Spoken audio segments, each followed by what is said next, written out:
N factor जो बचा हुआ है उसको डिस्कस करना है और क्वेश्चन करने हैं रिडॉक्स टाइट्रेशन के। तो चलो दोस्तों इन सभी बातों को आज हम लोग निपटाते हैं एक एक करके। तो चलिए अब हम लोग टॉपिक को आगे बढ़ाते हैं। अब जरा देखो यार आज का हमारा काम क्या है। आज का हमारा सबसे पहला काम जो है वो किस बात को फॉलो करता है। तो जरा यार गौर से देखो हम लोगों ने क्या क्या बताया। एन फैक्टर आपको बता दिए। तो जब दोस्तों आपने एन फैक्टर बता दिए तो एक चीज और आ जाती है, वो क्या होती है, नॉर्मलिटी। तो आज हम लोग नॉर्मलिटी पढ़ाएंगे। मैंने आपको कंसंट्रेशन में नॉर्मलिटी नहीं पढ़ाई है कि नहीं। मैंने आपको कंसंट्रेशन में नॉर्मलिटी नहीं पढ़ाई थी, इसलिए नहीं पढ़ाई थी कि कंसंट्रेशन में ये पढ़ाई नहीं जाती है। क्यों? यदि पढ़ा दोगे तो इसको डिफाइन करना मुश्किल है। इसका रीजन क्या है अभी आप एक मिनट में समझ जाओगे कि इसका रीजन क्या है। देखो यार नॉर्मलिटी का मतलब क्या होता है, गौर समझिए। ये प्यारे बच्चों हमारे पास 1 लीटर सोल्यूशन है। हमने क्या ले लिया है, 1 लीटर सोल्यूशन ले लिया है। 1 लीटर हमारे पास दोस्त क्या है, सोल्यूशन है। ये देखो 1 लीटर सोल्यूशन में जितने ग्राम इक्विवेलेंट 1 लीटर सोल्यूशन में जितने ग्राम इक्विवेलेंट सॉल्यूट के पड़े होते हैं उसी को नॉर्मलिटी कहते हैं। 1 लीटर सोल्यूशन में जितने ग्राम इक्विवेलेंट सॉल्यूट के पड़े होते हैं उसी को नॉर्मलिटी कहते हैं। ठीक है, नॉर्मलिटी का मतलब क्या हुआ, number of gram equivalent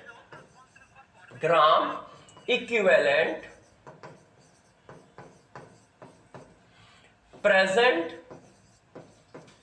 in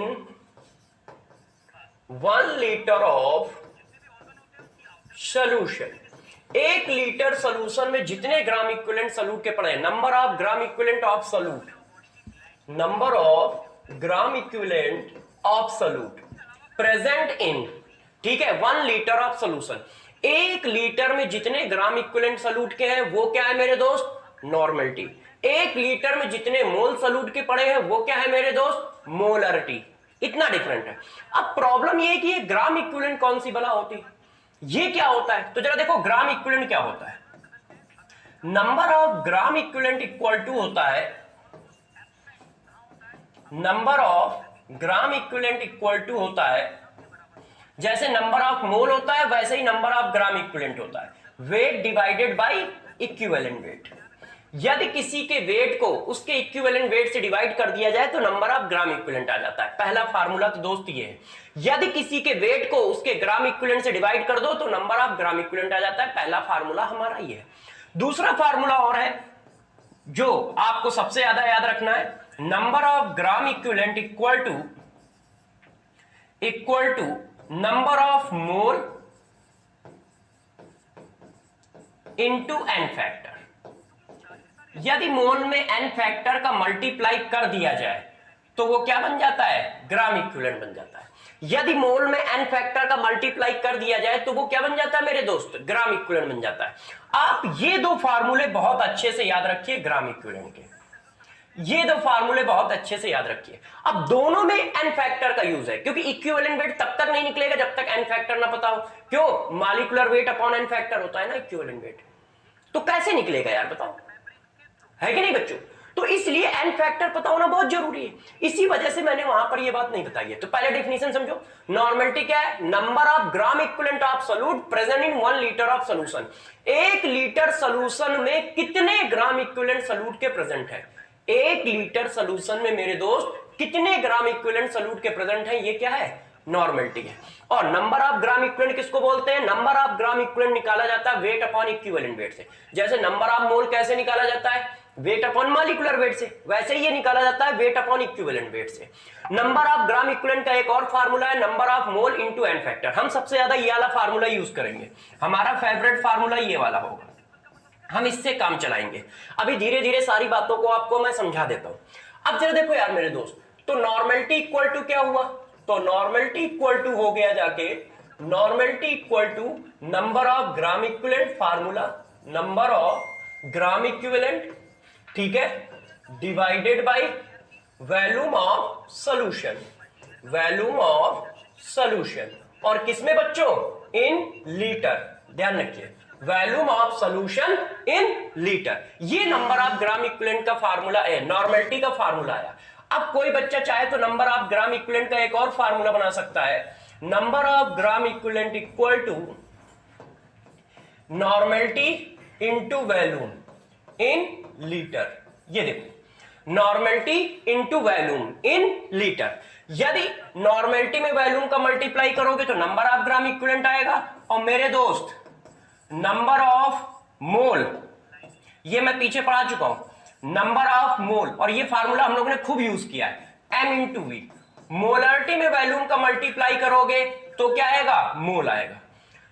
normality में वैल्यूम का मल्टीप्लाई करोगे तो ग्राम इक्विवेलेंट आएगा, मोलरिटी में वैल्यूम का मल्टीप्लाई करोगे तो मोल आएगा। तो एक फार्मूला हमें यह भी याद रखना चाहिए, नॉर्मेलिटी का फार्मूला तो याद ही रखना चाहिए कि number of gram equivalent upon volume of solution होता है, मगर साथ में यह भी याद रखना चाहिए कि number of gram equivalent equal to n into V होता है, और number of mole equal to m into V होता है। दोनों में डिफरेंस नॉर्मेलिटी और मोलरिटी का है, ठीक है। Number of gram equivalent n into V होता है, number of mole m into V होता है, number of mole m into V होता है, ठीक है। अब यहां पर ही एक बात आपको और बता देता हूं, जैसे आपका काम हो जाए, क्या relation between molarity and normality. Molarity और नॉर्मेलिटी में रिलेशन क्या होगा, इस बात का डिस्कशन कर लेते हैं। तो मोलरिटी और नॉर्मेलिटी में रिलेशन क्या होगा, आप चाहे तो 2 सेकंड में निकाल सकते हैं, ठीक है। इसी फार्मूले को डिवाइड कर दीजिए। तो जब आप डिवाइड करोगे तो देखो कैसा आएगा, आपको बता देता हूं। नॉर्मेलिटी इक्वल टू आता है n फैक्टर इंटू मोलरिटी। यदि मोलरिटी में n फैक्टर का मल्टीप्लाई कर दिया जाए तो वो नॉर्मेलिटी बन जाता है, यदि मोलरिटी में n फैक्टर का मल्टीप्लाई कर दिया जाए तो वो क्या बन जाता है, नॉर्मेलिटी बन जाता है मेरे दोस्त। तो normality equal to n factor into molarity होता है, normality equal to n factor into molarity होता है। यदि कहीं पर मोलरिटी दी है और नॉर्मेलिटी बनानी है तो उसके n फैक्टर से मल्टीप्लाई कर दो। इसका मतलब इस क्वेश्चन का एक और फार्मूला आ गया, n factor into m into v in litre. आ गया कि नहीं दोस्त, देखो भाई नॉर्मेलिटी की वैल्यू ये डाल दी तो ये एक और फार्मूला आ गया, है कि नहीं। तो जरा देखिए मैंने क्या पढ़ाया इतनी देर में, मैंने इतनी देर में एक बात पढ़ाई कि number of gram equivalent dissolve in 1 litre of solution is known as normality. Gram equivalent क्या होते हैं, वेट अपॉन इक्विवेलेंट वेट होता है, या फिर वेट अपॉन इक्विवेलेंट वेट होता है, या फिर मोल में n फैक्टर का मल्टीप्लाई कर दो तो ग्राम इक्विवेलेंट बन जाता है। ये देखो मोल में n फैक्टर का मल्टीप्लाई कर दो तो ग्राम इक्विवेलेंट बन जाता है। अब बच्चों ने कहा सर क्या हम इतने फार्मूले याद रखेंगे, तो सभी बच्चों के लिए एक खास एडवाइस, आप कोई फार्मूला ना याद रखें, सिर्फ आप एक फार्मूला याद रखें। कौन सा, ये वाला, number of gram equivalent equal to, एक फार्मूला सिर्फ आप अच्छे से याद रखें, क्योंकि फार्मूले का काम है, यदि फार्मूले नहीं आते होंगे तो काम कैसे करेंगे। तो जरा देखो number of gram equivalent equal to, ये वाला फार्मूला याद रखें, n factor into number of mole, n factor into number of mole. एक ये याद रख ले और एक ये याद रख ले, n into V in litre, ठीक है। और चाहे तो एक ये वाला, weight upon equivalent weight, equivalent weight, ये वाला। क्यों, यदि आप मोल निकाल लोगे n फैक्टर का मल्टीप्लाई कर दोगे तो अपने आप ग्राम इक्विवेलेंट बन जाएगा। सबसे ज्यादा हम लोग ये वाला फार्मूला यूज करेंगे, ध्यान रखिएगा, सबसे ज्यादा हम लोग कौन सा फार्मूला यूज करेंगे, पहला वाला। तो ध्यान रखिए यदि कहीं ग्राम इक्विवेलेंट के फार्मूले की जरूरत है तो बस हम इतने फार्मूले याद रखेंगे और कोई नहीं, हमारे लिए बस ये फार्मूले जरूरी है, हम इन्हीं से सारा क्वेश्चन निपटा लेंगे। तो नंबर ऑफ ग्राम इक्विवेलेंट क्या याद रखोगे, n factor into number of mole, पहला point. Number of gram equivalent क्या याद रखोगे, n factor into number of mole, दूसरा point n into V in litre, तीसरा point weight upon equivalent weight, weight upon equivalent weight, ठीक है। तो number of gram equivalent, number of gram equivalent equal to क्या याद रखोगे, n factor into number of mole, ठीक है, n into V in litre, wait upon equivalent weight, weight upon equivalent wait. अब बच्चों ने कहा कि सर ये बताओ इसके ऊपर क्वेश्चन कैसे आएंगे, तो जरा देखो यार क्वेश्चन कैसे कैसे आएंगे, हमें कैसे कैसे करने होंगे। जैसे मैंने एक सिंपल सा आपसे क्वेश्चन पूछा है, जरा बताइएगा, मैंने पूछा normality of 0.1 molar H3PO4 solution is, बताओ H3PO4 सॉल्यूशन की नॉर्मेलिटी बतानी है। 4 ऑप्शन आपको दे दिए गए, ठीक है। एक ऑप्शन दे दिया गया यार ये 0.1 नॉर्मल, दूसरा ऑप्शन दे दिया गया 0.6 नॉर्मल, तीसरा ऑप्शन आपको दे दिया गया है 0.3 नॉर्मल, चौथा ऑप्शन दे दिया गया है आपको 0.2 नॉर्मल। अब मोलरिटी दी है, नॉर्मलिटी पूछ रहा है, तो मोलरिटी में जैसे ही एन फैक्टर का मल्टीप्लाई मारोगे वो क्या बन जाती है, नॉर्मलिटी बन जाती है। ये देखो अभी पीछे पढ़ाया, normality equal to n factor into molarity, normality equal to n factor into molarity, normality equal to n factor into molarity. तो यार देखो ये आपको क्या दिया है, ये मेरे दोस्त हमें क्या दिया गया है, ये देखो नॉर्मलिटी दी गई है। तो हम कैसे करेंगे, आपने हमें नॉर्मलिटी दे रखी है, मोलरिटी दे रखी है, नॉर्मलिटी पूछ रहे हो, तो n factor into molarity. N factor कितना होगा, H3PO4 एसिड है, कितने एसिडिक हाइड्रोजन है, 3, तो एन फैक्टर कितना होगा 3, लास्ट क्लास में पढ़ाया। और मोलरिटी कितनी है 0.1, तो नॉर्मलिटी कितनी आ गई 0.3n आ गई, तो 0.3n ये आंसर हो गया। तो एक क्वेश्चन तो हमसे ऐसा पूछा जा सकता है कि आपको मोलरिटी देके नॉर्मलिटी पूछे, तो नॉर्मलिटी जब भी पूछेगा हम इस तरह से निकाल देंगे, ठीक है, हम इस तरह से निकाल देंगे। इतनी बात क्लियर है बच्चों मेरे दोस्त, इतनी बात क्लियर है मेरे दोस्त, बात समझ पाए क्या किया मैंने, भाई उसने मोलरिटी दे रखी थी, नॉर्मलिटी पूछ रखा था, तो मैंने बस इस तरह से निकाल दिया। क्यों, एन फैक्टर का मल्टीप्लाई करते ही क्या बन जाता है, नॉर्मलिटी बन जाता है। तो हम लोगों ने कितने फार्मूले याद रखे, पहले तो डिफिनीशन, डिफिनीशन क्या है मेरे दोस्त, 1 लीटर में जितने ग्राम इक्विवेलेंट प्रेजेंट है, 1 लीटर में सॉल्यूट के जितने ग्राम इक्विवेलेंट प्रेजेंट है वो क्या है, नॉर्मलिटी है, वो क्या है दोस्त, नॉर्मलिटी है। दूसरा पॉइंट मैंने बताया कि number of gram equivalent equal to number of mole into n factor, याद रखना, number of gram equivalent equal to number of mole into n factor याद रखना, या number of gram equivalent equal to n into V याद रखना, या number of gram equivalent equal to weight upon equivalent weight याद रखना। और एक क्वेश्चन भी कराया।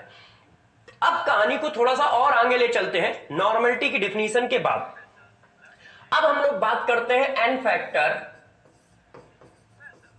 एन फैक्टर की अभी हमें और जरूरत है, n factor of redox of reaction.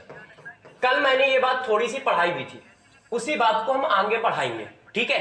तो देखो जरा पहले n factor of redox reaction, redox half reaction, half reaction मतलब रिडक्शन या ऑक्सीडेशन, उसका एन फैक्टर होता क्या है, उसकी डिफिनीशन क्या होती है। तो जरा देखो, total number of mole of electron exchange in oxidation oblique reduction of, सभी बच्चे अच्छे समझेंगे, oxidation oblique reduction of 1 mole of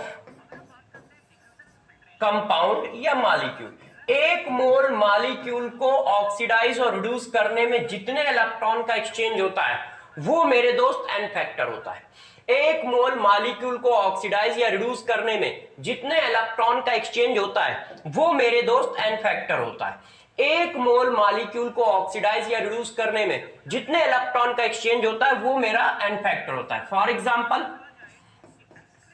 MnO4 double A, MnO4 negative, ठीक है, इसको हमने बैलेंस किया स्कूल वाले मेथड से, स्कूल वाला मेथड मतलब आयन इलेक्ट्रॉन मेथड। तो जब हम आयन इलेक्ट्रॉन मेथड से बैलेंस करते हैं तो मेरे दोस्त ये रिएक्शन ऐसी आती है, ये देखो ये रिएक्शन कैसी आती है, ऐसी आती है। अब देखो MN1 hydrogen 4 hydrogen hydrogen 8 oxygen 4। अब यहां पर देखो जरा मेरे दोस्त कितना लिखा है, आप अच्छे से यहां ध्यान दो, यहां पे कितना लिखा है 1, तो 1 मोल मॉलिक्यूल है, इसकी ऑक्सीडेशन नंबर यहां कितनी है 7, और यहां मेरे दोस्त जरा चेक करो कितनी है 2। इसका मतलब 1 मोल को ऑक्सीडाइज करने, 1 मोल को रिड्यूस करने में कितने इलेक्ट्रॉन एक्सचेंज हो रहे हैं 5। 1 मोल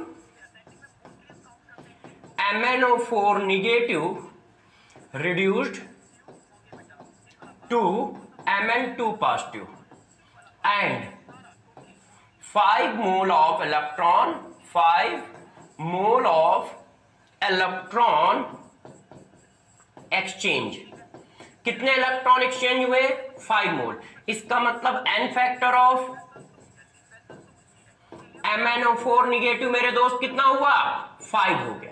N factor of MnO4 negative मतलब पर मैग्नेट आयन कितना हुआ 5। इसी बात को मैंने कल आपको शॉर्टकट में समझाया था। तो ध्यान रखना ये डिफिनीशन है, लगाएंगे तो हम वही फंडा जो कल पढ़ाया है, ये डिफिनीशन है। और मैंने कल आपको क्या पढ़ाया था? कल मैंने आपको यह पढ़ाया था कि यदि ऐसे क्वेश्चन का एन फैक्टर पूछे तो आप 2 मिनट में निकाल दो।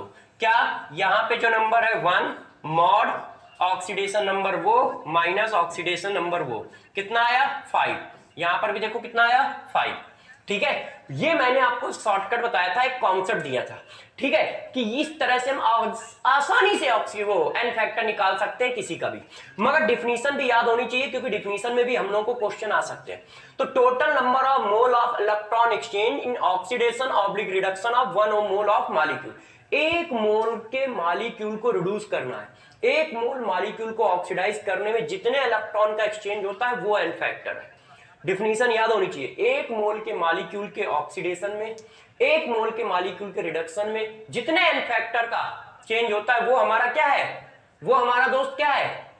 एन फैक्टर है। एक मॉलिक्यूल के ऑक्सीडेशन में, एक मोल मॉलिक्यूल के ऑक्सीडेशन में, एक मोल मॉलिक्यूल के रिडक्शन में जितने इलेक्ट्रॉन का एक्सचेंज होगा वो हमारा एन फैक्टर होगा। वैसे जनरली ऐसे निकाला जाता है, पहले हाफ रिएक्शन को बैलेंस करो और फिर चेक करो कि एक मोल में कितने इलेक्ट्रॉन एक्सचेंज हो रहे हैं, वो एन फैक्टर। मगर यार ये तो बहुत बड़ा काम हो जाएगा, इस वजह से हम लोग इस तरह के कॉन्सेप्ट यूज करते हैं। अब कहानी को थोड़ा सा और आगे बढ़ाते हैं, डेफिनेशन बता दी है एन फैक्टर की।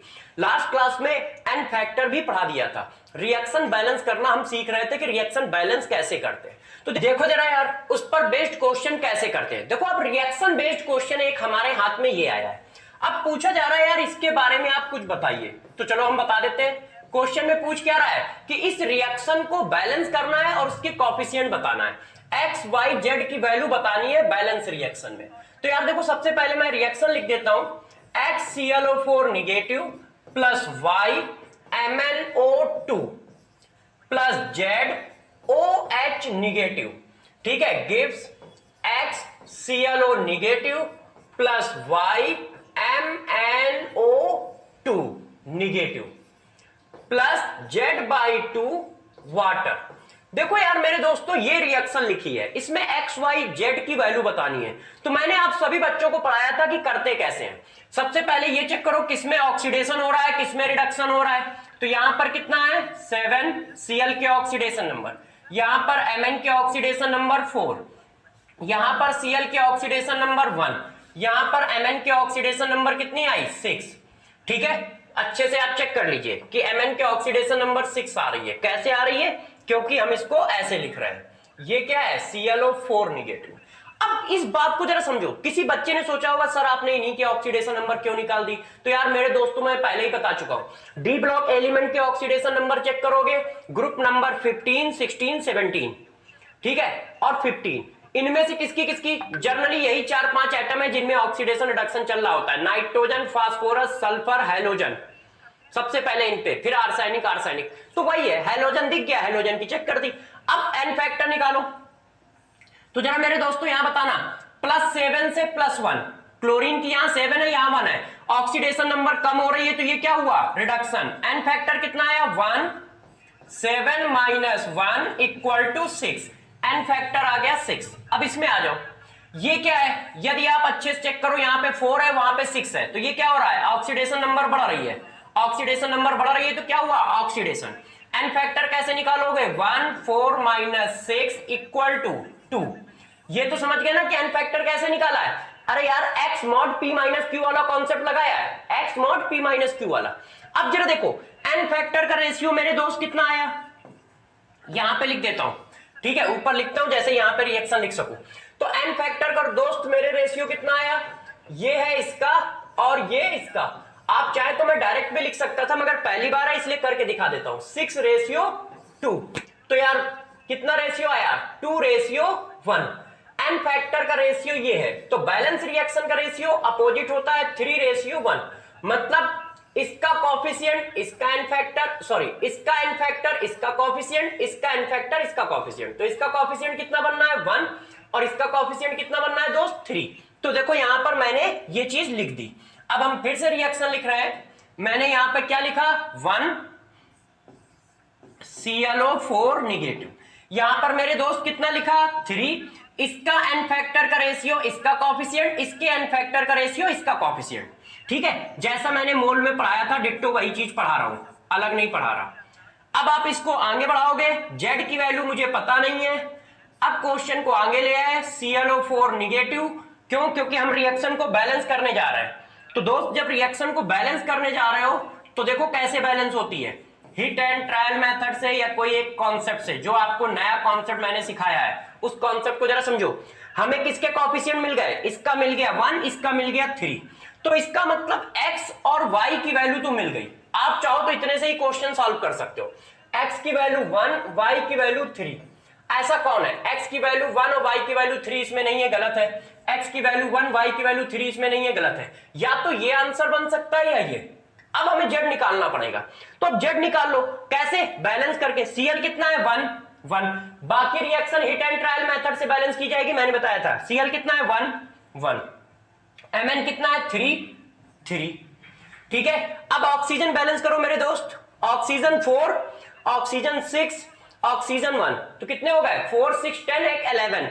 इधर चेक करिए, ऑक्सीजन 12, ऑक्सीजन 13, ऑक्सीजन 14। तो उधर 14 है, इधर कितने है? 11 है। तो यार कितने का डिफरेंस है? 3। जितने का डिफरेंस हो उससे जस्ट डबल लगाया करो। ऑक्सीजन का जितने का डिफरेंस आए उससे जस्ट डबल ओवरचाइन लगाए जाते हैं बेसिक मीडियम में। ऑक्सीजन का डिफरेंस देखो 3 आया था, चेक कर लो। ये देखो मैं फिर से दिखाता हूं। इधर कितने? 4, 6, 10 और एक 11। इधर कितना आया? 1, 12 और 1, 14। तो इधर 11 है, इधर 14 है, तो इसका मतलब 3 इधर कम है, तो मैंने 3 नहीं लगाया, सीधा 6 लगाया।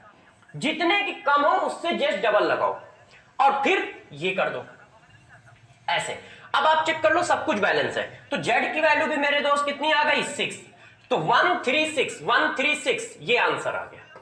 ये देखो, तो जब भी कोई बैलेंस रिएक्शन के बारे में पूछेगा तो हम इस तरह से क्वेश्चन को बैलेंस कर देंगे 2 सेकंड में, और जरा सी भी देर नहीं लगाएंगे, और रिएक्शन को बैलेंस करके कोएफिशिएंट निकाल लेंगे। और कोएफिशिएंट वाला क्वेश्चन बहुत बार आ चुका है। क्या करोगे? एन फैक्टर के रेशियो का अपोजिट रेशियो बैलेंस रिएक्शन का रेशियो होता है। एन फैक्टर के रेशियो का अपोजिट रेशियो बैलेंस रिएक्शन का रेशियो होता है। फिर किससे बैलेंस करोगे? हिट एंड ट्रायल मेथड से। फिर किससे बैलेंस करोगे? हिट एंड ट्रायल मेथड से बची हुई रिएक्शन को। ठीक है, इतनी बात मेरे दोस्त हो गई। अब जरा देखो यार, थोड़ा सा और बातों को आगे बढ़ाते हैं और अपनी बातों को और डिस्कस करते हैं कि हाँ भाई कैसी कैसी बातें हमसे पूछी जा सकती हैं। तो बचा हुआ एन फैक्टर आपको पढ़ाता हूं और जल्दी से फिर हम लोग क्वेश्चन पे आते हैं। देखो मेरे दोस्त, n factor of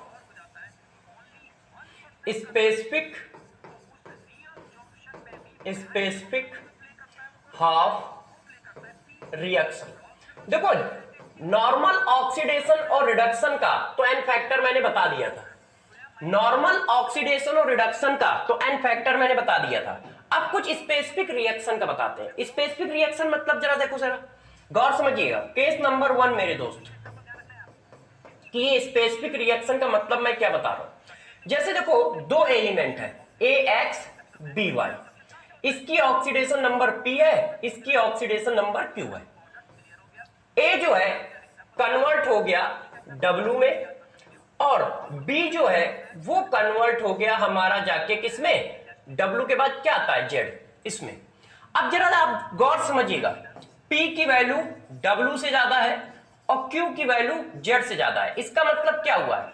both are oxidise, both atom are oxidise, है कि नहीं? देख लो, दोनों के दोनों एटम ऑक्सीडाइज हुए हैं, ऑक्सीडाइज। क्यों?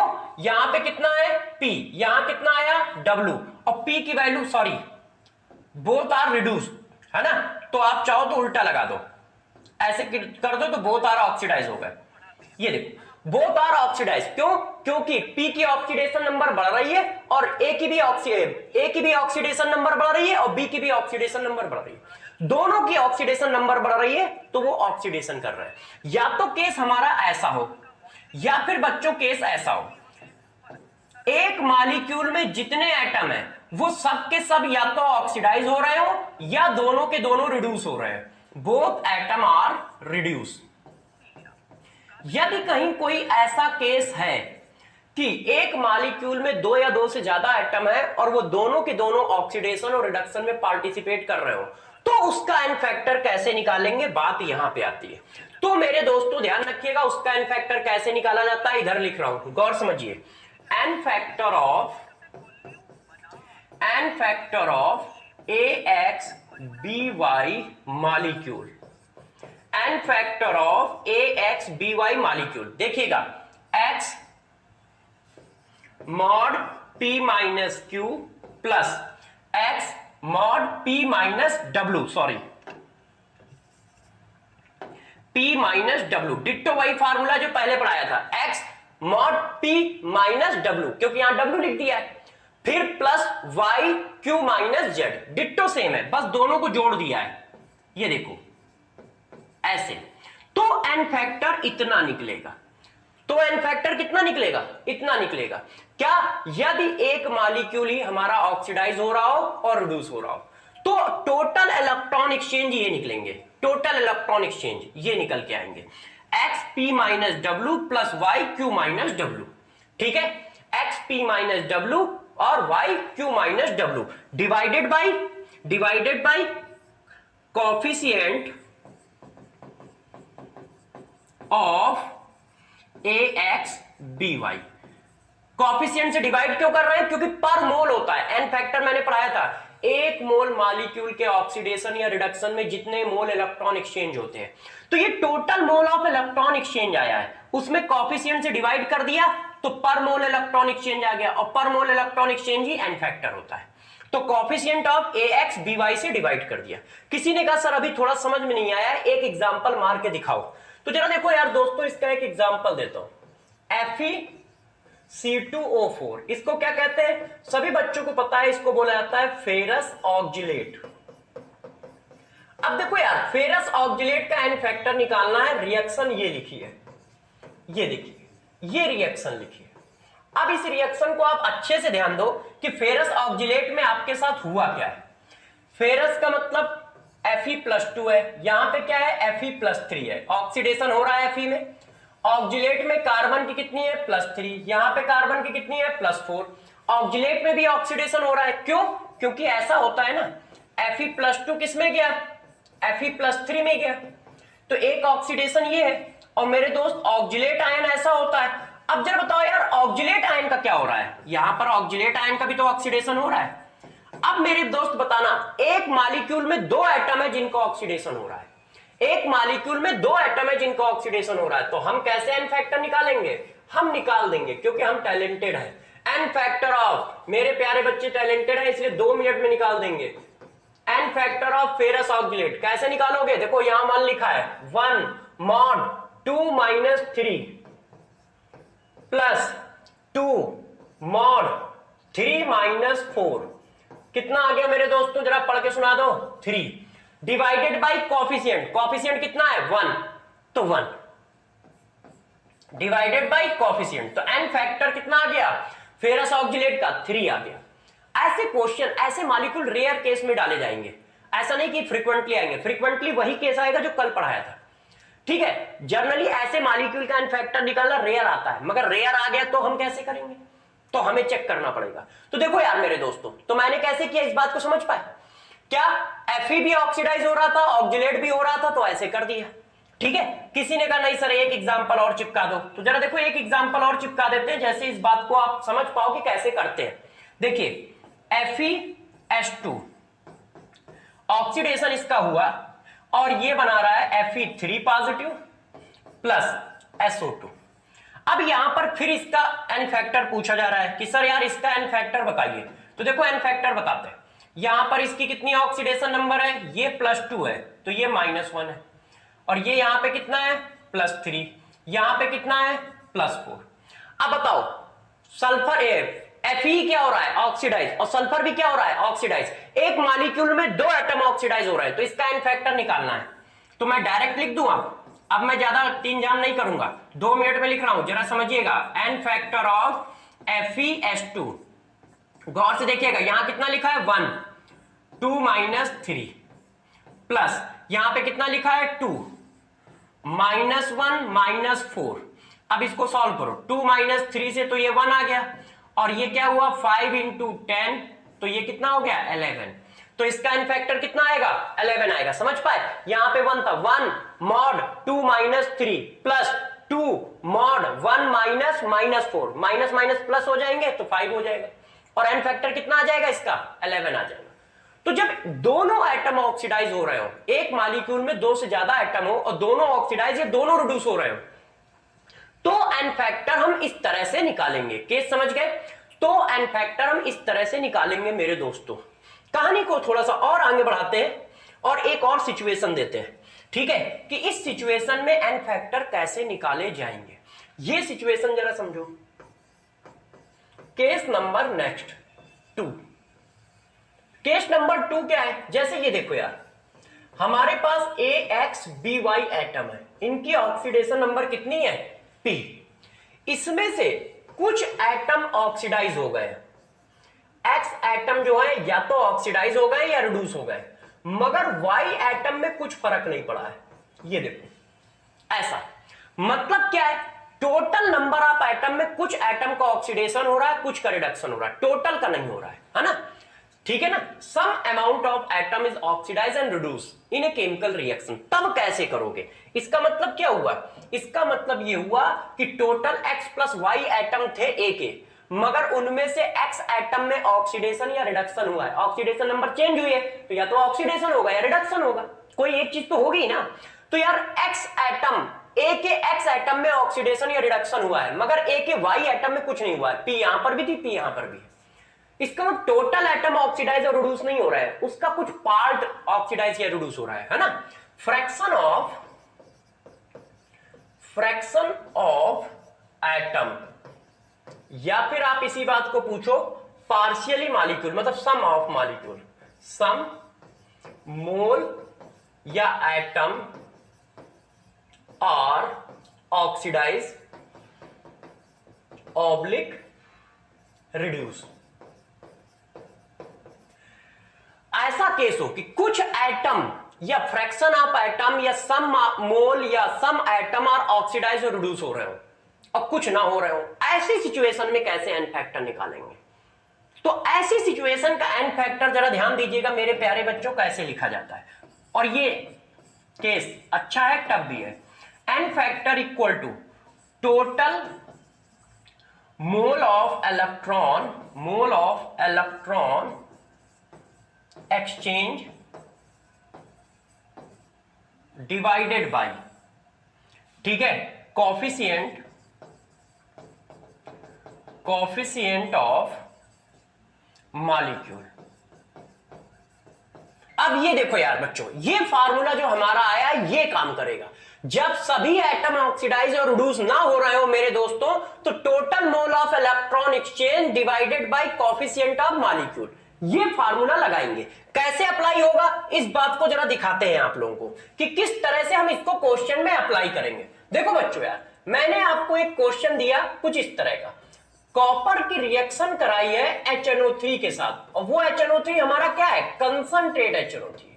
तो जब ऐसा होता है तो ये रिएक्शन होती है, कॉपर नाइट्रेट बनता है मेरे दोस्तों, और साथ में बनता है 2NO2 और प्लस वाटर बनता है। इस तरह से ये एक रिएक्शन है, और यहां पर ये देखो, ये मैंने इसको बैलेंस भी कर दिया है। अब आप जरा इस बात को अच्छे से ध्यान दीजिएगा, पहला पॉइंट अच्छे से ध्यान दीजिए, जरा बताइए यहां पर Fe, यहां पर नाइट्रोजन के ऊपर कितना चार्ज है? +5, मतलब नाइट्रोजन के ऑक्सीडेशन नंबर कितनी है दोस्त? +5 है। यहां पर जरा बताओ नाइट्रोजन की कितनी होगी? +5 होगी। यहां पर कितनी होगी? +4 होगी। क्यों? क्योंकि यहां पर भी नाइट्रेट आयन लिखा है। अब मेरे दोस्त बताओ, यहां पर टोटल नाइट्रोजन एटम कितने हैं?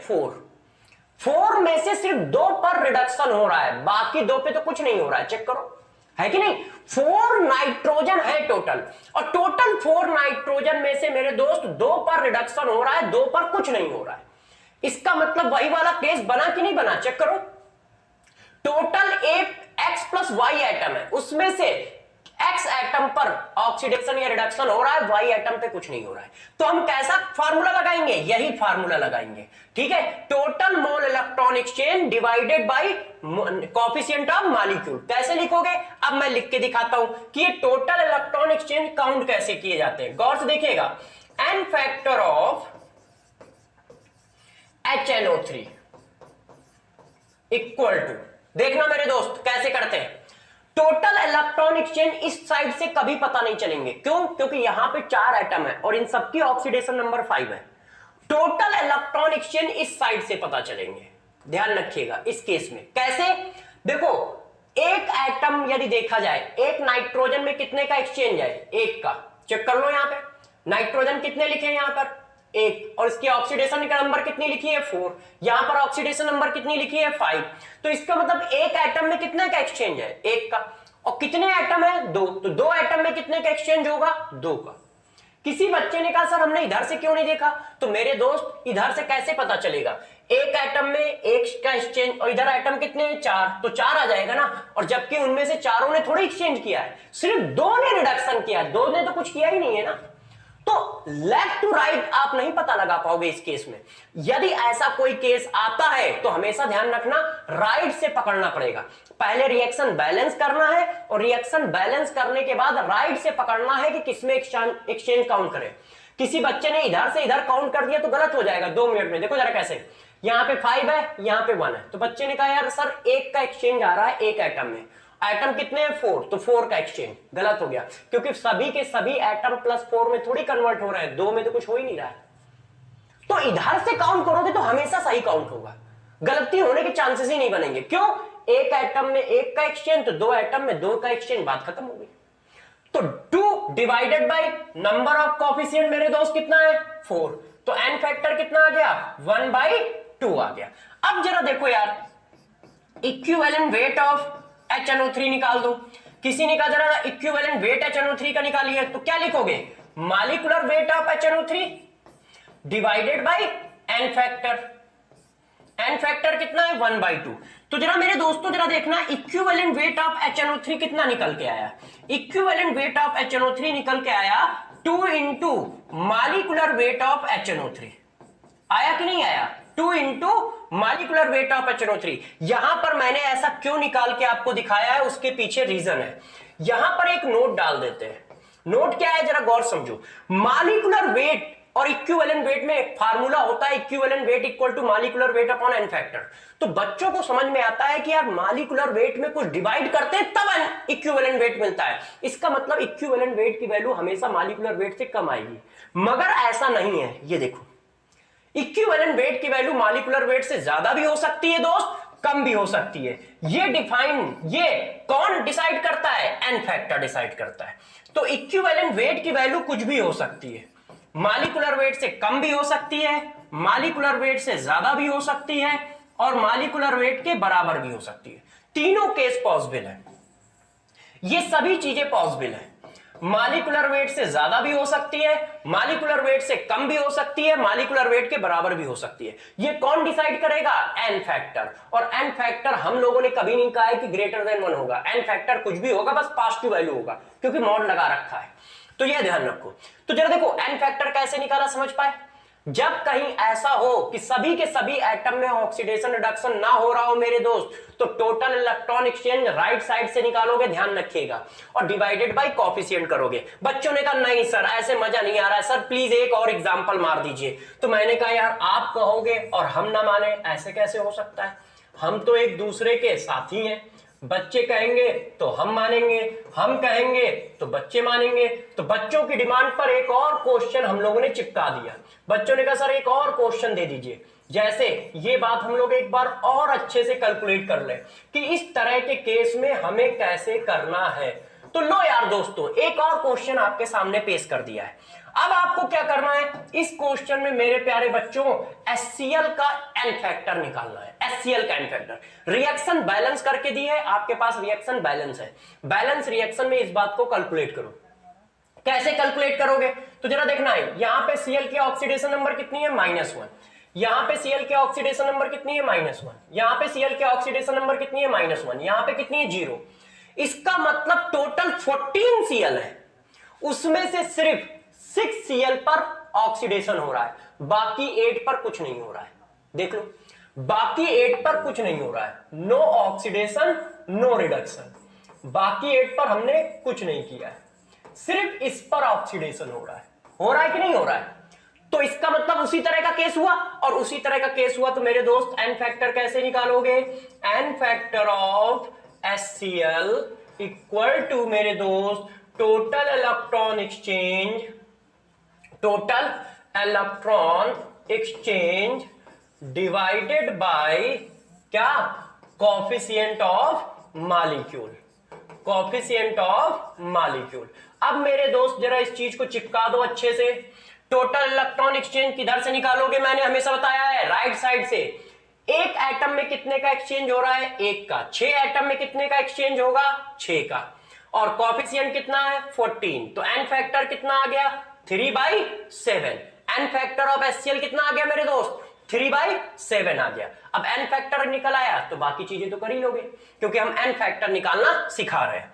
ठीक है, अब जरा देखो यार प्यारे बच्चों, यदि आपने एन फैक्टर निकाल लिया है तो एक कहानी को और बढ़ाते हैं। अब हम लास्ट एन फैक्टर डिस्कस करते हैं, एन फैक्टर ऑफ डिस्प्रोपोर्शनल रिएक्शन। यदि कहीं पर हमारे पास डिस्प्रोपोर्शनल रिएक्शन होगी तो प्यारे बच्चों उसका एन फैक्टर हम कैसे निकालेंगे, इसकी बात करते हैं। ये देखो कि इस सिचुएशन का एन फैक्टर कैसे निकालेंगे। तो जरा देखो, दो बातें हैं, अच्छे से समझिएगा। इसमें मेरे दोस्त दो केस होते हैं। तो सबसे पहले पॉइंट, रिएक्शन बैलेंस होनी चाहिए। बैलेंस रिएक्शन पर एन फैक्टर कैलकुलेट करना है। पहला पॉइंट तो ये हुआ कि जब रिएक्शन बैलेंस होगी तब एन फैक्टर कैलकुलेट करना है। और दूसरा पॉइंट यहां नोट डाल के लिख रहा हूं, जैसे आपके दिमाग में ये बात रहे, क्या, गौर समझिएगा। रिएक्शन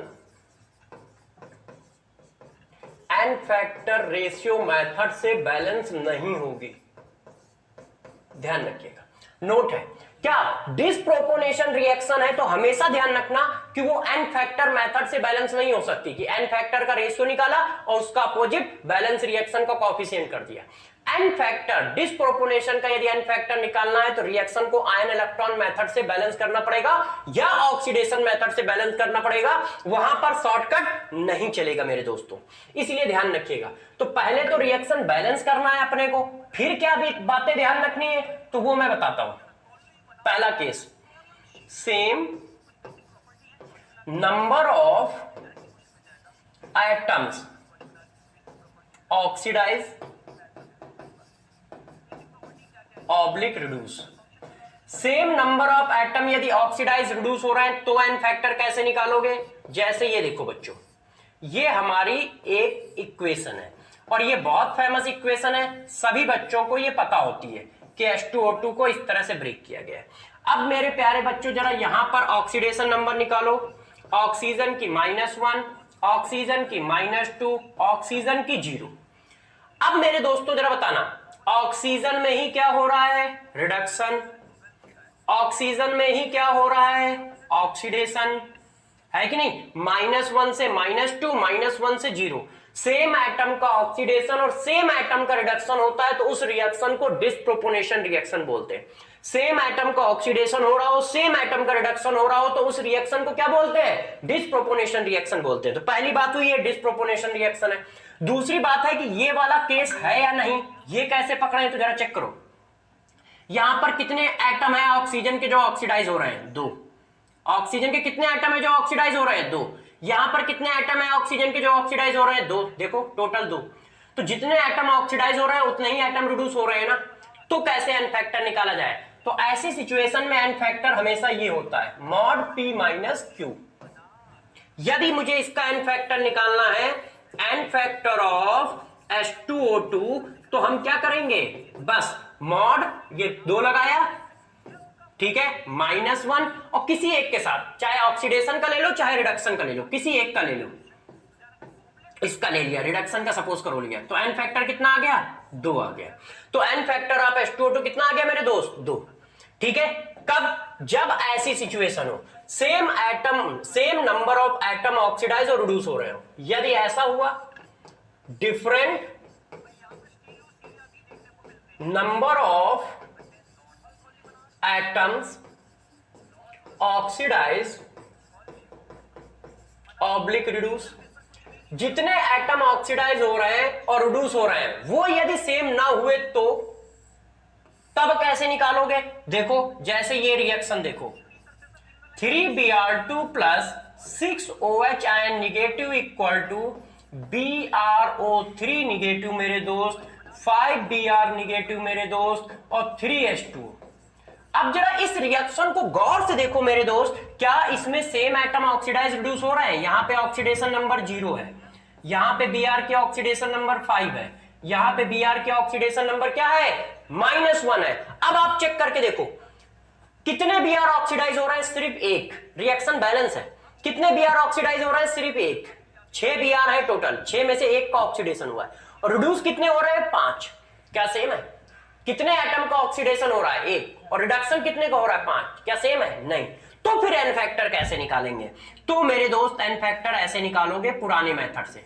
पुराना मेथड जो अभी पीछे पढ़ाया था, क्या? Total number of electron exchange in oxidation या रिडक्शन, मतलब ऑक्सीडाइज काउंट कर लो या रिड्यूस काउंट कर लो।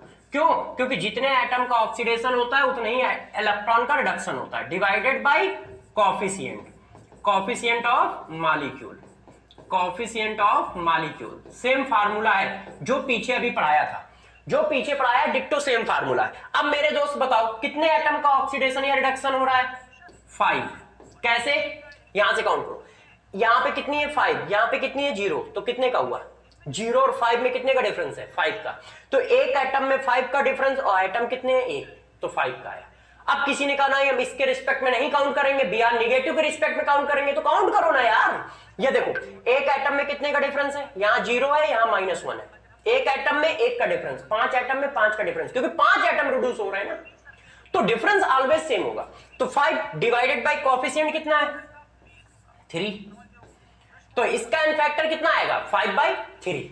और फार्मूला क्या होगा ये? तो जरा देखो, डिस्प्रोपोर्शनल रिएक्शन में एन फैक्टर निकालने के हमारे पास दो कॉन्सेप्ट है, एक कॉन्सेप्ट ये, एक कॉन्सेप्ट ये। यदि सेम नंबर ऑफ एटम में ऑक्सीडेशन रिडक्शन हो रहा है तो वही वाला कॉन्सेप्ट है जो पुराना है, मॉड P - X लगा दो। यदि डिफरेंट नंबर में ऑक्सीडेशन और रिडक्शन कर रहे हैं तो वही वाला कॉन्सेप्ट है जो पीछे है पढ़ाया है, ठीक है? Total electron exchange divided by coefficient of molecule लगा दो। अब इस बात को आप मेरे हिसाब से कर लोगे। अब कहानी को हम आगे ले चलते हैं। अब जरा देखो यार दोस्त, टॉपिक को और आगे बढ़ाते हैं और डिस्कस करते हैं एक और बात, लॉ ऑफ इक्विवेलेंस। देखिए एन फैक्टर निकालना मैंने पूरी तरह से आपको सिखा दिया है, इक्विवेलेंस, ठीक है? आपको मैंने क्या क्या बातें सिखा दी? एन फैक्टर निकालना पूरा सिखा दिया है, ठीक? एन फैक्टर कैसे कैसे बताया? पहले सिंपल रिडॉक्स हो, मतलब सिंपल ऑक्सीडेशन या रिडक्शन हो, तो एन फैक्टर क्या होगा? X mod P - Q। दूसरा बताया यदि एक मॉलिक्यूल में 2 या 2 से ज्यादा एटम ऑक्सीडेशन या रिडक्शन करते हैं तो क्या होगा?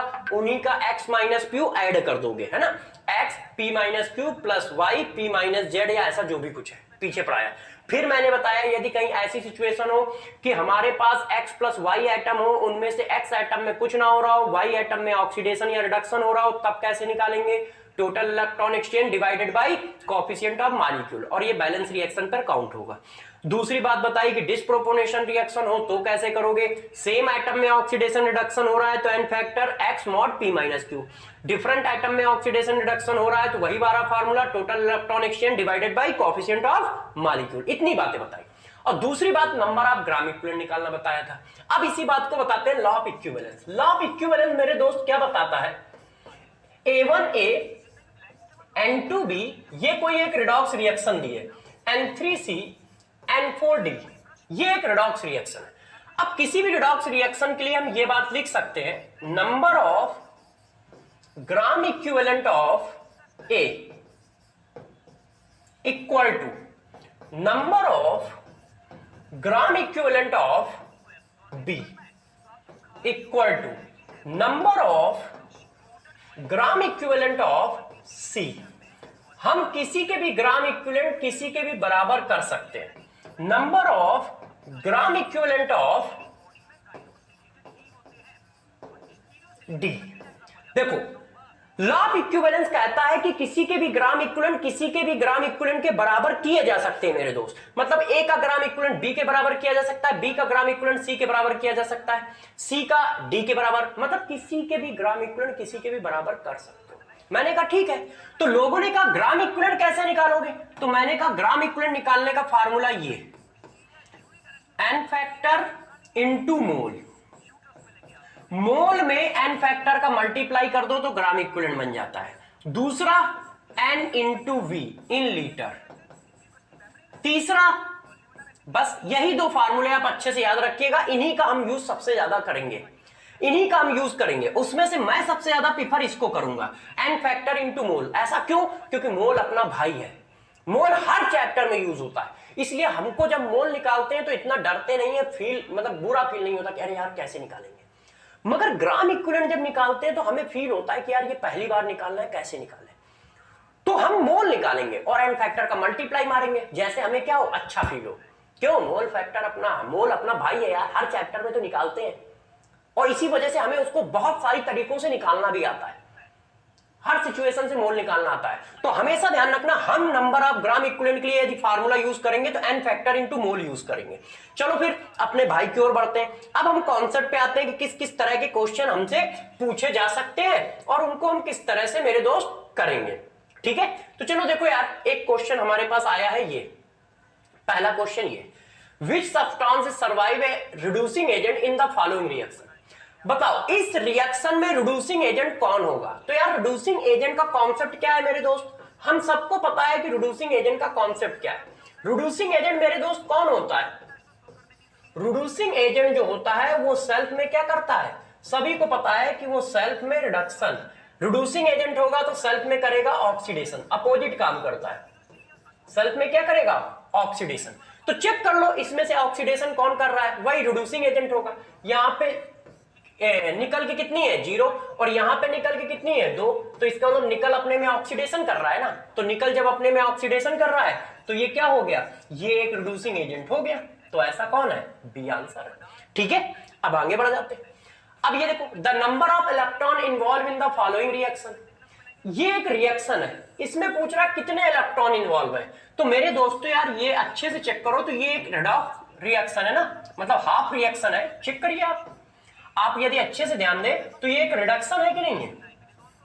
देखो आप अच्छे से ध्यान दीजिए, ये एक रिडक्शन रिएक्शन है, और जब दोस्त ये एक रिडक्शन रिएक्शन है तो हमें करना ही क्या है, हमें बस एनी फैक्टर तो निकालना है। क्यों?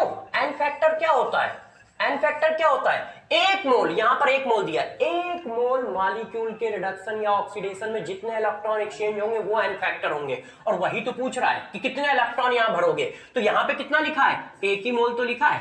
तो एक मोल इलेक्ट्रॉन के ऑक्सीडेशन या रिडक्शन में जितने इलेक्ट्रॉन एक्सचेंज होते हैं वही तो एन फैक्टर होते हैं। तो एन फैक्टर निकाल दो, ये 7 है और ये मेरे दोस्त कितना है, 2 है। तो कैसे निकालते थे, मॉड 7 माइनस 2 इक्वल टू 5, इसका मतलब 5 इलेक्ट्रॉन आएंगे। ठीक है, चलो आगे चलते हैं। अब जरा यार इस क्वेश्चन को देखो, तो इस क्वेश्चन को करने से पहले एक बात और आपको बताते हैं। ठीक है, जरा ध्यान दीजिए, आप चाहें तो डायरेक्ट इस क्वेश्चन पे आ सकते हैं, पहले हम इस क्वेश्चन को देख लेते हैं फिर उसको करते हैं। अब जरा देखो यार बच्चों, इस क्वेश्चन को करते हैं, ध्यान दीजिए इस क्वेश्चन को कैसे करेंगे, पढ़ के सुना सकते हो। क्वेश्चन क्या लिखा है, how many gram of iodine are prepared in a solution which required 40 ml of 0.11 normal Na2H2O3 to react with via following reaction। तो देखो यार ये क्या होता है, इसको हाइपो सोल्यूशन बोलते हैं, ध्यान रखिएगा। कभी कभी वो क्या करते हैं, सोडियम थायो सल्फेट नाम ना लिख के लिख देते हैं कि आयोडीन को हाइपो सोल्यूशन से टाइट्रेट कराया। अब आयोडीन को हाइपो सोल्यूशन से टाइट्रेट कराया तो बच्चे को लगता है यार कैसे करें, हाइपो सोल्यूशन पता नहीं क्या होता है। तो alkali solution of sodium thiosulphate is known as hypo solution. अच्छा, अब वो कहना क्या चाहते हैं, उन्होंने कहा आयोडीन की रिएक्शन इससे करा दी है। तो मैंने कहा ठीक है यार करा दो, अपने को क्या है कि नहीं बच्चों, अपने को यार तुम किसी से भी कराओ, हम 2 मिनट में क्वेश्चन का आंसर बता देंगे। क्यों? क्योंकि हम लोगों को तो एक ही काम करना है, ग्राम इक्विवेलेंट इक्वेट करना है। ये देखो ऐसा कह रहे हो। अब वो कहना क्या चाहते हैं कि बताओ कितने ग्राम है, इसके देखो how many gram of iodine, iodine पूछ रहे हो और दिए क्या है 40 ml of 0.11 N normal hypo solution. तो दोनों के क्या करें, ग्राम इक्विवेलेंट बराबर कर दें। तो इसके ग्राम इक्विवेलेंट कैसे लिखे, N into mole of iodine, ये ग्राम इक्विवेलेंट लिख गया आयोडीन के बराबर। अब इसके ग्राम इक्विवेलेंट कैसे लिखो, देखो V दिया है और नॉर्मलिटी दी है, तो V और नॉर्मलिटी दी है तो N इंटू वी कर दो, तो 40 इंटू 10 की पावर -3। क्यों, क्योंकि वैल्यूम हमेशा लीटर में रखना है, इंटू V। ये किसके आ गए, इसके ग्राम इक्विवेलेंट आ गए। अब मेरे दोस्त बस वैल्यू डाल दो, तो वैल्यू, अच्छा वैल्यू तो मैंने पहले डाल दी है, आप चाहो तो इसको इस तरह से लिख लो N इंटू वी। इसके मैंने किस फॉर्मेट में लिखे, इस फॉर्मेट में, क्योंकि इंफॉर्मेशन इस फॉर्मेट में दी है। तो इसका एन फैक्टर निकालो, एन फैक्टर कितना निकला 2, 0 -1 कितना आया 2। समझ गए ना कैसे आया, किसी बच्चे को टेंशन तो नहीं है, अरे यार इसकी ऑक्सीडेशन नंबर यहाँ 0 है यहाँ 1 है तो ऐसा ही तो आएगा, यहां पर इसकी ऑक्सीडेशन नंबर 2 है, यहां पे क्या है 2.5 है ना। तो जरा एन फैक्टर निकाल लीजिए आप, तो जब आप एन फैक्टर निकालोगे तो ये आएगा, तो इसका एन फैक्टर कितना आया 2। और हमें निकालना क्या है, हाउ मैनी ग्राम, ग्राम निकालना है तो मोल को हमने ग्राम वाले फार्मूले में कन्वर्ट कर दिया, weight upon molecular weight. Iodine 127 होता है, 2 आयोडीन 254, ये मोल हो गया। और ये अब इसको एन की वैल्यू है 0.11, वी की वैल्यू है 40 को हम क्या करेंगे लीटर में कन्वर्ट कर देंगे। अब मेरे दोस्त इसको सॉल्व कर लो और सॉल्व करने पर W की वैल्यू आ जाएगी, और जो W की वैल्यू आएगी वही हमारा आंसर बन जाएगा, वही हमारा क्या होगा दोस्त आंसर बन जाएगा। हम इसको कैलकुलेट कर लेंगे।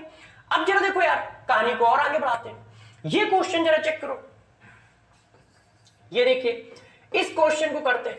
क्वेश्चन क्या है, 1 मोल ऑफ N2H4, N2H4 के 1 मोल लिए गए हैं। 1 मोल ऑफ N2H4 जो है वो किसी रिएक्शन में Y में कन्वर्ट हो जाता है, और Y में हमारे पास सारे के सारे नाइट्रोजन Y में कन्वर्ट हो जाते हैं, ठीक है। 1 mole of N2O4 lose 10 electron lose करता है और फॉर्म करता है नया compound Y, assuming that all nitrogen appears in the new compound. जितना नाइट्रोजन यहां है सारा का सारा नाइट्रोजन Y में है। What is the oxidation state of nitrogen. देख लो यार कितना सिंपल क्वेश्चन पूछा है, थोड़ा सा दिमाग लगाइएगा, ये पेपर में आ भी चुका है। यहां पर इसकी ऑक्सीडेशन नंबर मेरे दोस्त कितनी है निकालो -2, यहां पर इसकी ऑक्सीडेशन नंबर दोस्त कितनी है X, हमें क्या पता यार नाइट्रोजन की कितनी है, वो तो पूछ ही रहा है। अब जरा गौर से बताओ कितने मॉलिक्यूल लिया है 1 मोल। अब मेरी डिफिनीशन को बताओ, 1 मोल मॉलिक्यूल के ऑक्सीडेशन या रिडक्शन में जितने इलेक्ट्रॉन एक्सचेंज होते हैं मेरे दोस्त वो क्या है एन फैक्टर। ध्यान है डिफिनीशन, 1 मोल मॉलिक्यूल के ऑक्सीडेशन या रिडक्शन में जितने इलेक्ट्रॉन एक्सचेंज होते हैं वो क्या है एन फैक्टर है। इसका मतलब ये एन फैक्टर दिया है, किसका, इसका। क्यों, एक ही मोल तो मॉलिक्यूल है, तो बस यार खेल खत्म, हमने एन फैक्टर निकाल दिया। एन फैक्टर ऑफ N2H4 कितना होगा एन फैक्टर 2 मॉड -2 -x, यहां पे x मानी है ना और यहां पे 2 है। अब एन फैक्टर की वैल्यू कितनी डाल दी 10, क्यों 1 मोल मॉलिक्यूल के ऑक्सीडेशन या रिडक्शन में जितने इलेक्ट्रॉन एक्सचेंज होते हैं वो एन फैक्टर है।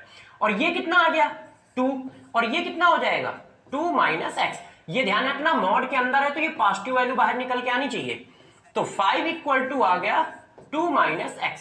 तो मेरे दोस्त x इक्वल टू कितना आएगा, अच्छा पॉजिटिव वैल्यू आनी चाहिए तो जरा ध्यान रखो, x इक्वल टू कितना आया, तो ये इधर जाएगा ये इधर जाएगा तो ये तो माइनस आ जाएगा है ना। तो 1 मिनट इसको जरा देख ले, पॉजिटिव वैल्यू आनी चाहिए, देखो जरा बच्चों जब पॉजिटिव वैल्यू आनी चाहिए तो ये देखो आ गया। अब इसको सॉल्व करो तो ये 5 इक्वल टू आ गया 2 + x, तो x इक्वल टू कितना आ गया 3 आ गया, ऊपर से कैसा पॉजिटिव का।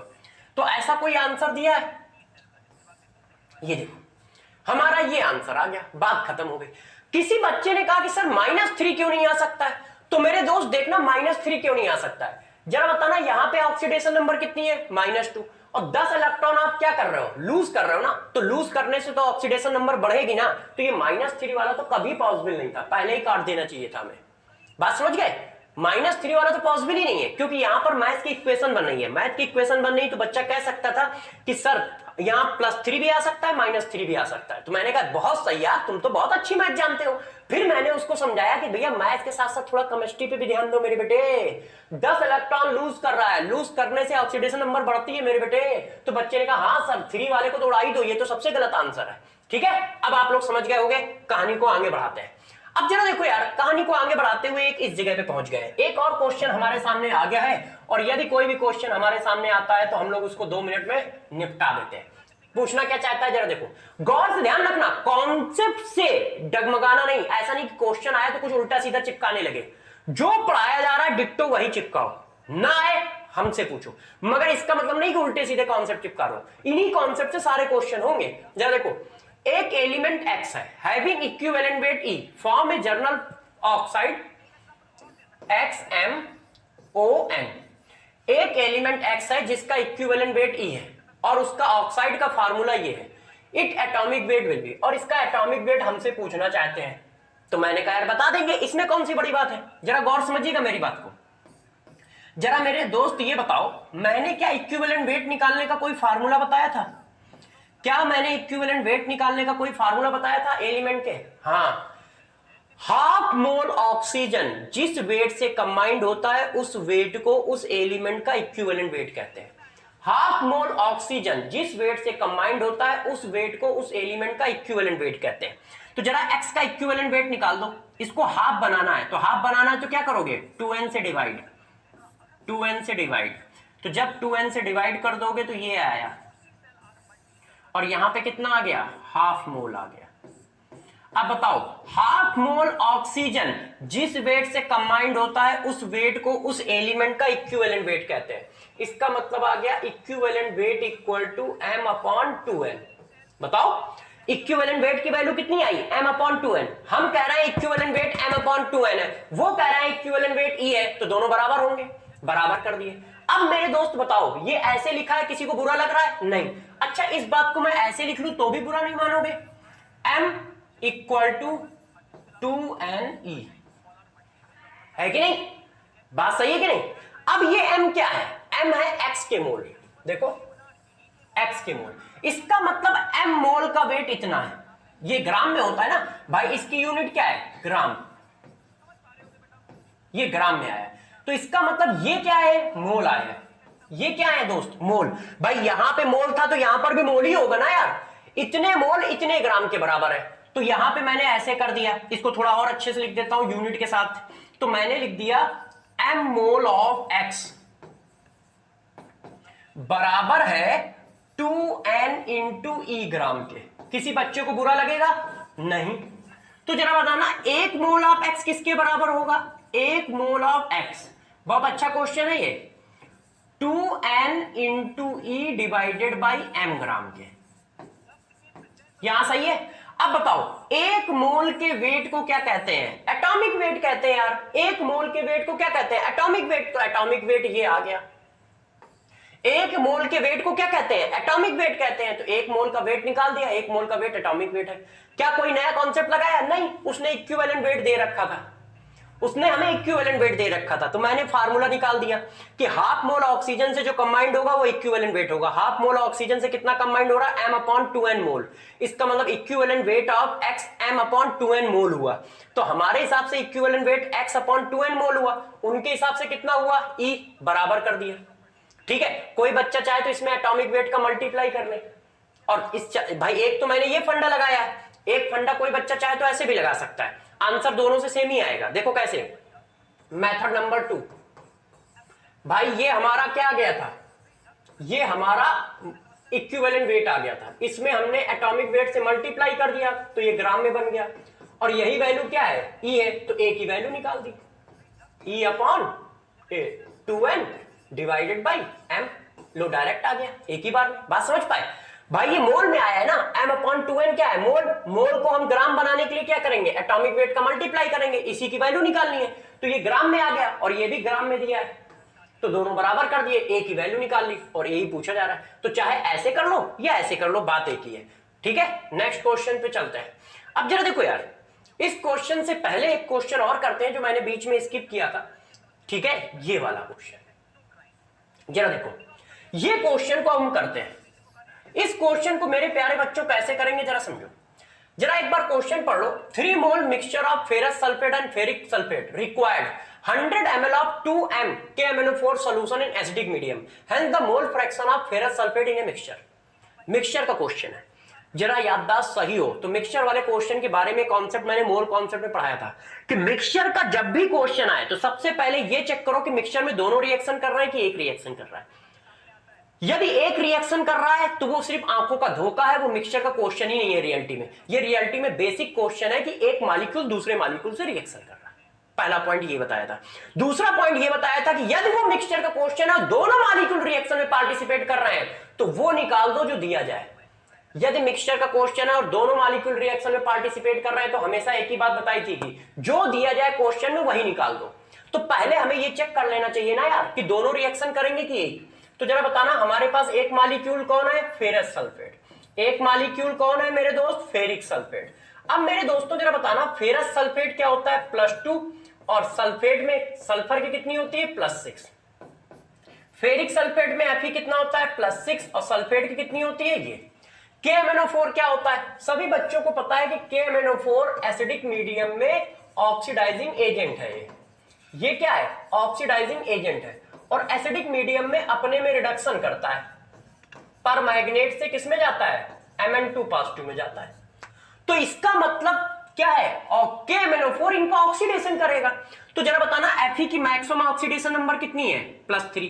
क्या इससे ज्यादा ऑक्सीडेशन नंबर आपने पढ़ी? नहीं। तो इसका मतलब यार इस मॉलिक्यूल का तो हम ऑक्सीडेशन कर ही नहीं सकते, इस एटम का। सल्फर की मैक्सिमम ऑक्सीडेशन नंबर मैंने तुम्हें पढ़ाई है, कितनी होती है? +6 और वो +6 में है। तो यार फेरिक सल्फेट में तो किसी का ऑक्सीडेशन होने वाला नहीं है, ना तो Fe का ऑक्सीडेशन पॉसिबल है ना सल्फर का। इसका मतलब क्या है कि दोनों मॉलिक्यूल रिएक्शन में पार्टिसिपेट नहीं करेंगे, सिर्फ एक करेगा, फेरस सल्फेट। क्यों? क्योंकि फेरस सल्फेट में Fe2 का ऑक्सीडेशन हो जाएगा Fe3 में। इसका मतलब ये आंखों का धोखा है, हम लोगों को बेवकूफ बनाने की कोशिश की जा रही है ना। जैसे हम क्वेश्चन से डर जाएं और इनको पता नहीं है कि हम लोगों के पास कॉन्सेप्ट बहुत स्ट्रांग है। हम लोगों ने ये कॉन्सेप्ट बचपन में ही पढ़ लिया था, मोल कॉन्सेप्ट में ही। अब आप चाहे जहां डालो, हम लोग उसी तरह से इसको ट्रीट करेंगे। तो फेरस सल्फेट जब इससे रिएक्शन करेगा तो किसमें कन्वर्ट हो जाएगा? फेरिक में। और मेरे दोस्त Mn किसमें कन्वर्ट हो जाएगा? Mn2 में। बाकी रिएक्शन मैंने बैलेंस नहीं की क्योंकि अपने को जरूरत ही नहीं है इन दोनों के ग्राम इक्विवेलेंट बराबर करने। तो इनके ग्राम इक्विवेलेंट बराबर कर दो। ग्राम इक्विवेलेंट कैसे लिखे जाते हैं? N factor into mole of ferrous sulphate. इसके ग्राम इक्विवेलेंट भी कैसे लिखोगे? N factor into mole of KMnO4। अब यार मेरे दोस्तों वैल्यू डाल दो। तो N फैक्टर फेरस सल्फेट का कितना निकलेगा? सभी को पता है कैसे? 1 2 -3 = 1। अब कोई समझ गया होगा ना, यहां पे 1 लिखा है इसलिए 1 लिखा, और इसके ऑक्सीडेशन नंबर 2, तो N फैक्टर ये हो गया। मोल अपने को निकालने हैं, मोल फ्रैक्शन पूछ रहा है ना, तो मोल फ्रैक्शन के लिए मोल चाहिए ना मेरे दोस्त, डिवाइडेड बाई N फैक्टर। अब इसका N फैक्टर कितना निकलेगा? सभी बच्चों को पता है, यहां पे कितना लिखा है? 1, ऑक्सीडेशन नंबर 7 -2 = क्या आएगा? 5। तो इसकी वैल्यू कितनी आ गई? 5। अब मोल मेरे दोस्त, मोल कैसे निकालेंगे? V दिया है, M दिया है, तो M × V करने से मोल ही तो निकलता है, M × V। मगर V किस में होना चाहिए? लीटर में। बात समझ पाए? ये मोल हो गया। M × V करने से मोल ही तो निकलता है। अब सॉल्व कर लो यार। तो मोल ऑफ फेरस सल्फेट कितने आ गए? तो मोल ऑफ फेरस सल्फेट मेरे दोस्त आ गए 1। बस बात खत्म हो गई। मोल फ्रैक्शन पूछ रहे हो ना, तो मोल फ्रैक्शन मेरे दोस्त कितना होता है? मोल फ्रैक्शन का मतलब होता है क्या? जिसका मोल फ्रैक्शन निकाला जाए उसके मोल ऊपर नीचे टोटल मोल। तो जिसका मोल फ्रैक्शन निकाला जा रहा है उसके मोल ऊपर 1 आ गया, नीचे टोटल मोल कितने हैं? 3 आ गए। तो mole fraction of ferrous sulphate कितना आ गया? 1/3 आ गया। क्वेश्चन खत्म। अब यार ये लास्ट एंड फाइनल क्वेश्चन, ये क्वेश्चन हम लोग करते हैं। इस क्वेश्चन को जरा समझो कैसे किया जाए, ठीक है? देखिए, KiO3 treated with excess of Ki। वो कह रहे हैं यार हमारे पास KiO3 है, वो एक्सेस ऑफ Ki से ट्रीट किया जा रहा है। इसका मतलब क्या हुआ? इसका मतलब वो बताना चाहते हैं कि ये Lr है, या फिर वो बताना चाहते हैं कि ये 100% कंज्यूम होगा, है कि नहीं। और कहते क्या है, द लिबरेटेड आयोडीन, अच्छा इसमें आयोडीन निकल रही है, liberated iodine is treated with VmL of x molar hypo solution Na2H2O3 sodium thiosulphate, मतलब हाइपो सोल्यूशन। तो number of equivalent of KiO3 in a solution is, okay, इसके नंबर ऑफ इक्विवेलेंट पूछ रहे हैं, और जो आयोडीन वहां से निकला है उसको हाइपो सोल्यूशन के साथ ट्रीट करा दिया गया है, उसको क्या है, हाइपो सोल्यूशन के साथ ट्रीट करा दिया गया है। जब आप हाइपो सोल्यूशन के साथ ट्रीट कराते हो तो यार इक्वेशन ये बनती है ऐसे, अभी पीछे हम लोगों ने की थी ये। अब वो पूछना चाहते हैं कि बताओ यार इसके ग्राम इक्विवेलेंट कितने होंगे, और हाइपो सोल्यूशन की वैल्यू दी है VmL x मोलर वैल्यू दी है, इतनी बात है। तो क्या हम ऐसा क्वेश्चन कर सकते हैं? तो मेरे दोस्तों हम लोग बिल्कुल कर सकते हैं। कैसे कर सकते हैं जरा गौर समझना। यदि हमें इसके ग्राम इक्विवेलेंट मिल गए तो इसके ग्राम इक्विवेलेंट मिल जाएंगे, इसके ग्राम इक्विवेलेंट मिल गए तो ये जो आयोडीन निकली है वही तो यहां आई है, तो इसका मतलब इसका कुछ ना कुछ मिल जाएगा, फिर यहां जाएंगे, ठीक है कि नहीं, हो जाएगा कि नहीं क्वेश्चन। मगर इस जगह पे एक खतरनाक कॉन्सेप्ट है, उसको जरा सुन लो, नोट डाल के लिख रहा हूं, ठीक है। इस कॉन्सेप्ट को सभी बच्चे बहुत अच्छे से ध्यान रखेंगे। ये देखो कैसे, ध्यान दीजिए। कॉन्सेप्ट क्या है, जब एक रिएक्शन से दूसरे रिएक्शन में जाओगे, जब एक रिएक्शन से दूसरे रिएक्शन में जाओगे तो हम ऐसा नहीं लिख सकते हैं, जैसे बच्चे क्या समझ रहे होंगे, इसके ग्राम इक्विवेलेंट मिल गए तो इसके ग्राम इक्विवेलेंट मिल गए, जो ग्राम इक्विवेलेंट इसके यहां पे है वही ग्राम इक्विवेलेंट इसके यहां पे आ गए है, और फिर इसके ग्राम इक्विवेलेंट इसके ग्राम इक्विवेलेंट के बराबर कर दिए। नहीं, ग्राम इक्विवेलेंट एक रिएक्शन से जब दूसरे रिएक्शन में जाते हैं तो चेंज हो जाते हैं, जबकि मॉलिक्यूल वही है। जैसे उसने कहा जितनी आयोडीन निकली है वो सब की सब हाइपो सोल्यूशन से ट्रीट करा दी गई है। इसका मतलब ये नहीं हुआ कि यहां के ग्राम इक्विवेलेंट ऑफ आयोडीन और यहां के gram equivalent of iodine same होंगे। ग्राम इक्विवेलेंट नहीं सेम होते, मोल सेम होते हैं, ध्यान रखिएगा। ग्राम इक्विवेलेंट एक वेरिएबल टर्म है, ध्यान रखो, क्योंकि एन फैक्टर पर डिपेंड करता है, और हो सकता है यहां पर आयोडीन का एन फैक्टर अलग हो और यहां पर मेरे दोस्त आयोडीन का एन फैक्टर अलग हो, और ऐसा हुआ तो ग्राम इक्विवेलेंट बराबर नहीं कर सकते हो। तो अब जरा गौर समझो, जब हम एक रिएक्शन से दूसरी रिएक्शन में जाएंगे, ठीक है, तो हमने क्या कहा, रिएक्शन 1 से रिएक्शन 2 में यदि हम शिफ्ट होते हैं, ठीक है, रिएक्शन 1 से रिएक्शन 2 में हम क्या करते हैं, शिफ्ट होते हैं, शिफ्ट होते हैं, तो ऑलवेज, गौर समझिएगा, ऑलवेज मोल के टर्म में होंगे, मोल के टर्म में होंगे। ये बात आप हमेशा ध्यान रखिएगा।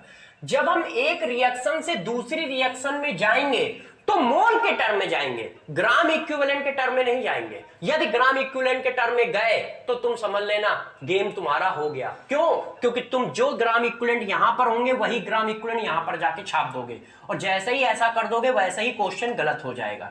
तो इस बात का विशेष ध्यान रखें कि जब हम एक इक्वेशन से दूसरे इक्वेशन में ग्राम इक्विवेलेंट के टर्म में जाएंगे तो गलत हो जाएगा, मोल के टर्म में हमेशा जाना। कैसे? अब मैं करके दिखाता हूं भाई। जो इसके ग्राम इक्विवेलेंट होंगे वही इसके होंगे, कंफर्म। तो मैंने अपना वही पुराना फंडा लिखाया, मैंने आपको कहा है हमेशा हम मोल के फॉर्म में चलते हैं। हम क्या फार्मूला लिखते हैं, n इंटू मोल। तो देखो x into V, X m into V किया तो ये क्या बन गया मेरे दोस्त, मोल बन गया। ये मोल बन गया कि नहीं?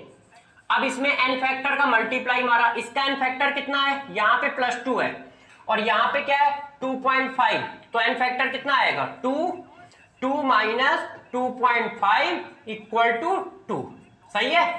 तो यार n फैक्टर आ गया 1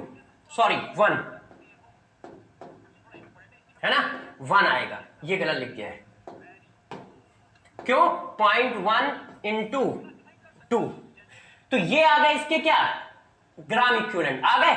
अच्छा इसके भी मैंने ऐसे लिख लिया, n फैक्टर कितना हुआ, देखो n फैक्टर कितना हुआ 2, क्योंकि ऑक्सीडेशन नंबर 0 है, 0 -1, क्योंकि यहां पे -1 आएगी ना, तो कितना n फैक्टर आया 2 आया इसका।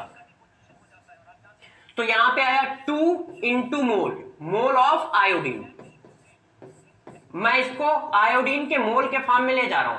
तो बताओ जरा मोल ऑफ आयोडीन कितने आ गए मेरे दोस्त?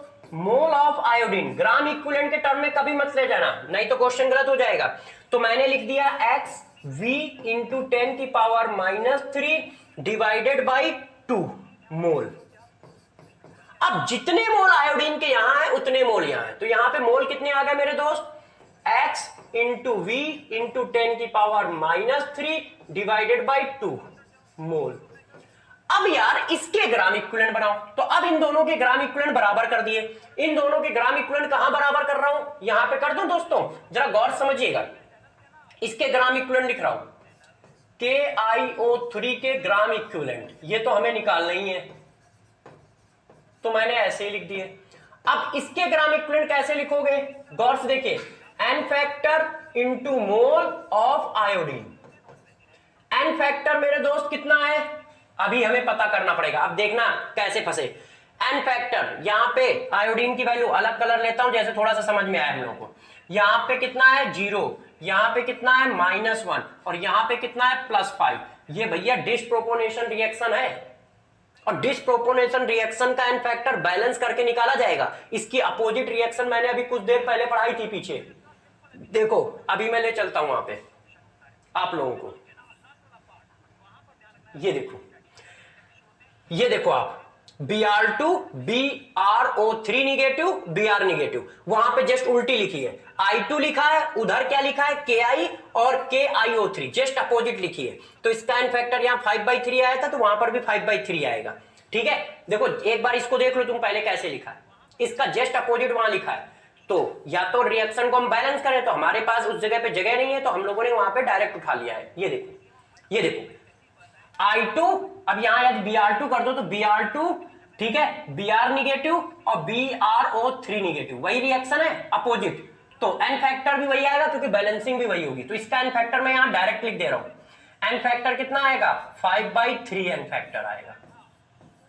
कैसे निकाला समझ गए? पीछे से, ठीक है, जगह नहीं थी तो पीछे से चुरा लाए हैं और यहां चिपका दे रहे हैं। तो देखो जरा बच्चों, n फैक्टर आ गया 5/3, ठीक है, अब मोल कितने आ गए? x into V divided by 2 into 10 की पावर -3।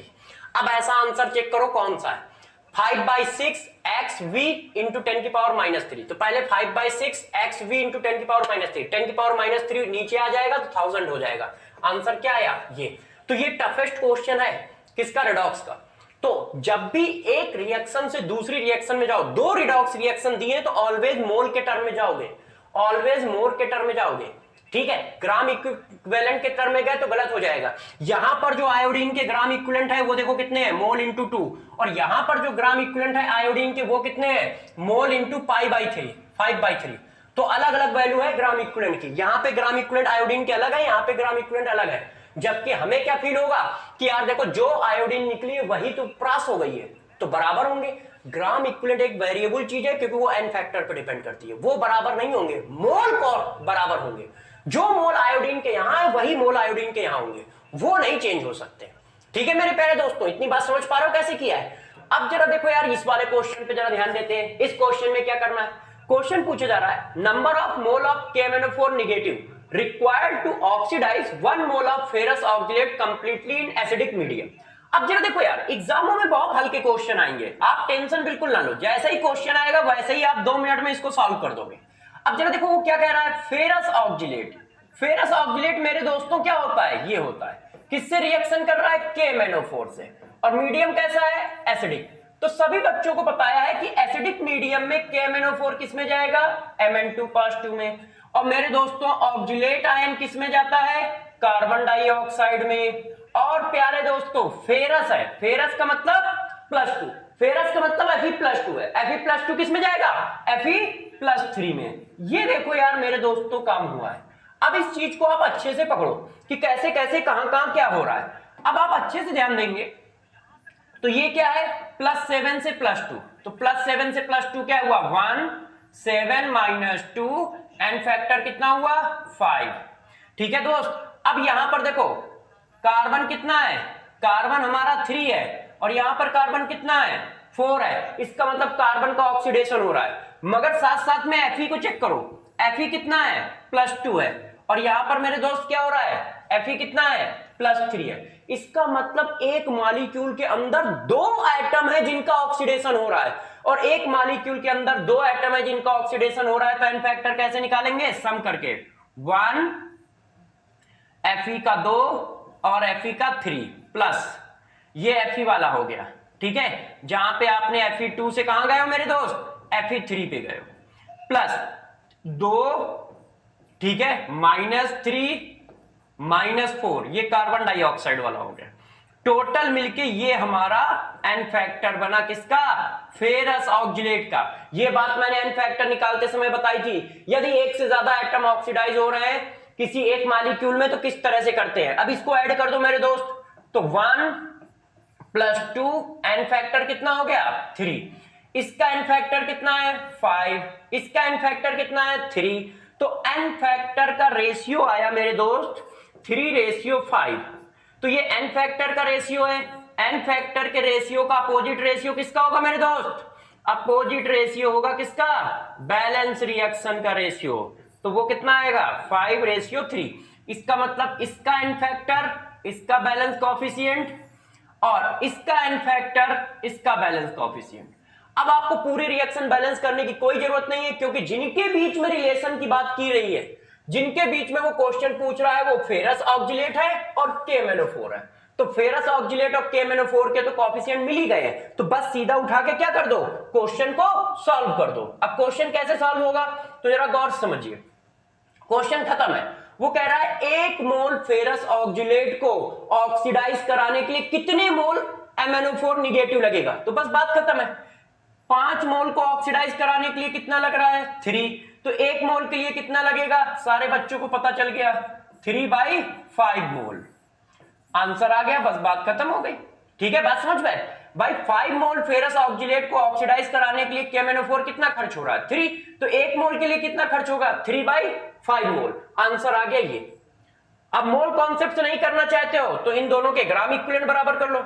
इसका ग्राम इक्विवेलेंट क्या होगा, इसका ग्राम इक्विवेलेंट फेरस ऑक्जिलेट के मोल 1, एन फैक्टर फेरस ऑक्जिलेट का 3, KMnO4 के एन फैक्टर 5, मोल कितने निकालने हैं, किसका मोल निकालना है, number of mole of KMnO4। ये तो उल्टा निकाल दिया है मैंने, 1 मिनट प्यारे बच्चों, है ना। हम लोगों ने तो फेरस ऑक्जिलेट के मोल निकाल दिए हैं, और यहां पूछा जा रहा है हम लोगों का किसका, KMnO4। तो देखो 3 mole KMnO4 5 mole ferrous oxalate को ऑक्सीडाइज करता है। Number of mole of KMnO4 required to oxidise 1 mole of ferrous oxalate. अच्छा ठीक है, फिर 1 मोल फेरस ऑक्जिलेट को ऑक्सीडाइज करने के लिए कितने KMnO4 लगेंगे, ये पूछ रहा है। 1 मोल फेरस ऑक्जिलेट को ऑक्सीडाइज करने के लिए कितने KMnO4 लगेंगे। तो जरा देखो 5 मोल को ऑक्सीडाइज करने के लिए कितने खर्च होते हैं, 3, है ना। 5 मोल फेरस ऑक्जिलेट ऑक्सीडाइज होता है 3 मोल से, तो 1 मोल फेरस ऑक्जिलेट कितने से ऑक्सीडाइज होगा, 3/5। 3/5 का मतलब 0.6 मोल से। तो ये हमारा आंसर बन गया। ये देखो, अब एन फैक्टर से करना चाहो तो एन फैक्टर से कर दो। देखो फेरस ऑक्जिलेट का एन फैक्टर 3, फेरस ऑक्जिलेट का मोल 1, ठीक है। KMnO4 का एन फैक्टर 5, KMnO4 के मोल निकालने हैं। अब बस आप सॉल्व करो, सेम आंसर आएगा, 3/5 आंसर। ये कैसे किया समझ गए, डिट्टो सेम क्वेश्चन किया यार मैंने। ठीक है, रिएक्शन लिखी, बैलेंस किया, एन फैक्टर निकाल दिया, और एन फैक्टर से इस क्वेश्चन को सॉल्व कर दिया। अब नेक्स्ट नंबर का क्वेश्चन जरा देखो यार बच्चों, ये हमारा नेक्स्ट नंबर का क्वेश्चन है। ये क्या कह रहा है, इसको जरा चेक करिए। The number of mole of KMnO4 that will be needed to react with 1 mole of sulphide ion. वो कह रहा है यार सल्फाइड आयन सभी लोग जानते हैं क्या होता है, SO3 2 निगेटिव। सल्फाइड आयन को ऑक्सीडाइज कराने के लिए KMnO4 के कितने मोल लगेंगे। तो यार बस कर दो यार, इसमें क्या करना है। एसिडिक मीडियम है तो ये किस में जाएगा, 2 पॉजिटिव है। बाकी रिएक्शन अपने बैलेंस करने की जरूरत नहीं है। इसका एन फैक्टर कितना बनेगा प्यारे दोस्तों, यहां पे कितना लिखा है 1, ऑक्सीडेशन नंबर 4, और जा किस में रहा है 6। तो 1 4 माइनस 6 कितना आ गया एन फैक्टर 2। इसका एन फैक्टर तो 5 होता है, डायरेक्ट लिख दो यार, समझ गए होगे। 1 7 माइनस 2 इक्वल टू 5। अब 5 और 2 का रेशियो वही रहेगा, तो इसका एन फैक्टर इसका कॉफिशिएंट, कॉफिशिएंट बना रहा हूं, कलर चेंज कर देता हूं। इसका एन फैक्टर इसका कॉफिशिएंट, इसका एन फैक्टर इसका कॉफिशिएंट। लो बस बात, क्वेश्चन खत्म हो गया। Number of mole of KMnO4 that will be needed to reduction with 1 mole of sulphide ion. अब जरा देखो, 5 मोल सल्फाइड आयन को ऑक्सीडाइज कराने के लिए 2 मोल KMnO4 लगता है। 5 मोल सल्फाइड आयन को ऑक्सीडाइज कराने के लिए 2 मोल KMnO4 लगता है। तो 1 मोल के लिए कितना लगेगा मेरे दोस्त? 2/5। आंसर आ गया 2/5। ठीक है, ये देखो। अब चाहें तो एन फैक्टर से कर लें, इसके बारे में पूछा गया है, इसके बारे में पूछा गया है, ये दिया ये पूछा गया है। इनके ग्राम इक्विवेलेंट बराबर कर दो। ग्राम इक्विवेलेंट बराबर करने के लिए क्या होता है? मोल, मोल कितने हैं? 1 मोल। एन फैक्टर कितना है? 2। मोल ऑफ KMnO4 निकालने हैं दोस्त, एन फैक्टर कितना है? 5। आंसर देखो सेम आ रहा है, चाहे जैसे कर लो आंसर सेम आएगा। तो यार देखो, इतने इजी क्वेश्चन पेपर में आते हैं, पेपर में कोई टफ क्वेश्चन नहीं आएगा, और जो मतलब आपके लिए टफ नहीं होगा, आप मिनटों में निकाल लोगे यार। बस मेरी बातों को अच्छे से याद रखो, जो 10-12 कॉन्सेप्ट बताए हैं उनको दिमाग में बैठा लो, और दिमाग में बैठाने के बाद कोई भी क्वेश्चन आए जरूर करोगे, चाहे ये मेरी गारंटी है, क्वेश्चन चाहे जैसा हो यार।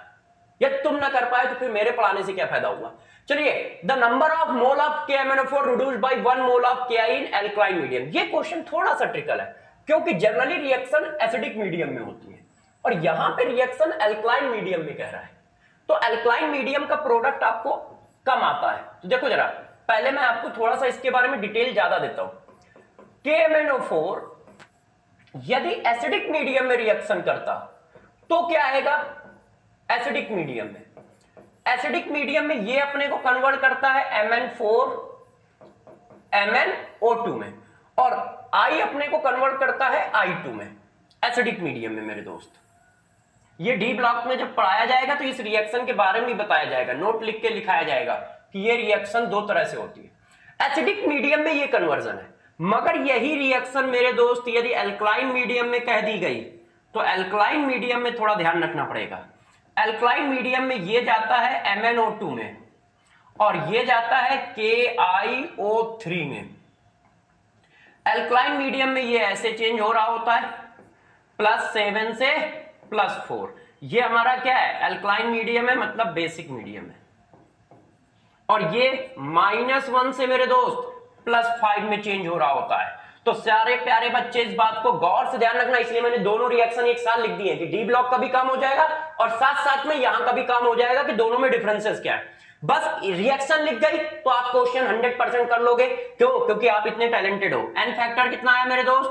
1 7 - 4 = 3। अब यार ये तो समझ ही जाते होगे ना कि कैसे लिख देता हूं मैं अचानक, है ना। और मुझे लगता है आप भी लिख दोगे, और आप मेरे से पहले लिख दोगे। 1 - 1 - 5, एन फैक्टर कितना आया दोस्त? 6। तो एन फैक्टर का रेशियो क्या है? एन फैक्टर का रेशियो है 6:3। 6 किसका है? Ki का, और 3 किसका है? KMnO4 का। KMnO4, ठीक है। एन फैक्टर का रेशियो 6:3 है। 6:3 का मतलब होता है 2:1। एन फैक्टर का रेशियो ये है, तो कॉफिशिएंट का अपोजिट होगा।